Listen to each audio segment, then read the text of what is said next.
আসসালামু আলাইকুম রহমতুল্লাহ। এই যে আমার হাতে দেখতে পাচ্ছেন ধানের কি সুন্দর সুন্দর পাতা দেখতে পাচ্ছেন, কিন্তু এই ধানের পাতা আস্তে আস্তে দেখেন শুকিয়ে গেছে, পাতার আংশিক অংশ শুকিয়ে গেছে। তো আসলে এটা কেন শুকেছে, এটা আসলে কোনো সমস্যা কি? হ্যাঁ, এটাই হচ্ছে সমস্যা। এটা হচ্ছে এই রোগটার নাম বলে বিএলবি রোগ, যার অর্থ হচ্ছে ব্যাকটেরিয়াল লিফ ব্লাইট, অর্থাৎ ব্যাকটেরিয়াজনিত কারণে পাতা পুরানো রোগ। তো এই রোগটা আসলে কেন হয়, এটা বিভিন্ন কারণ হতে পারে। তো যেহেতু এই রোগটা হয়ে গেছে, সেটা আমরা আজকে সমাধান দেব, যেটা সমাধান কীভাবে পাওয়া যায়। তো এই রোগটা হলে আপনাদের ফলন অনেক কমে যায়। কীভাবে কমে? এই পাতা যখন অসুস্থ হয়, পাতা যখন দুর্বল হয়, তখন এই পাতার মধ্যে ধান সহজে খাদ্যটা সংগ্রহ করতে পারে না।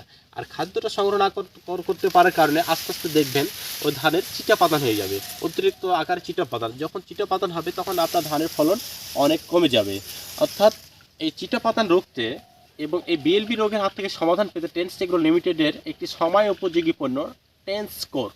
এই টেন্সকোর ব্যবহারের ফলে আপনার ধানের এই যে বিএলবি, যে পাতা পোড়ানো রোগটা দেখতে পাচ্ছেন, যে ধানে পাতাটা পুড়ে গেছে, এই পাতা পোড়ার রোগটা সাথে সাথে থেমে যাবে। এবং থামার ফলে যে কারণে আপনার এই যে স্যারাগ্লোনাই অরাইজ নামক যে একটা ছত্রাক থাকে, এই ছত্রাকটা আস্তে আস্তে ধ্বংস হবে।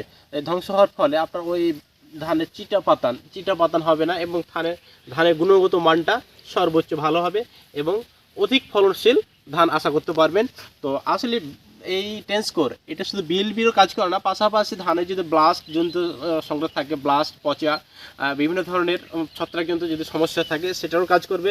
সেজন্য আপনার এই টেন্সকোরটা ব্যবহার করবেন, সাথে সাথে রেজাল্ট পাবেন এবং অধিক ফলন ঘনতে তুলতে পারবেন। তো আসলে টেন্সের সাথে থাকার জন্য আপনার সকলকে ধন্যবাদ। টেন্সের সাথেই থাকুন, সর্বোচ্চ ফলন ঘরে তুলুন।